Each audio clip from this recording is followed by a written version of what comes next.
ইন্ডিয়ানরা খুশি হয়ে আমাদের কাছে আসে নাই, সুযোগ নিছে। আওয়ামী লীগের নেতারা ভারতে গিয়ে ইন্দিরা গান্ধীর কাছে ধর্ণা দিল যে আমাদেরকে স্বাধীন করার জন্য আপনারা সাহায্য করেন।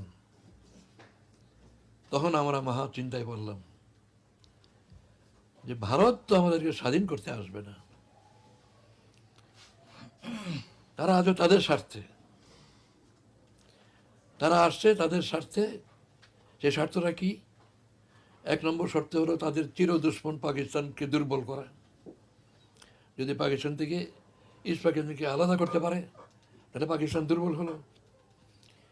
2 নম্বর, পাকিস্তান ভারতের বাইরে আর আমরা পাকিস্তানের ভারতের পেটের ভিতরে, চারিদিক ভারত, দক্ষিণ দিকে বঙ্গোপসাগর তাদের হাতে, আন্দামান নিকোবর দ্বীপপুঞ্জ তাদের হাতে।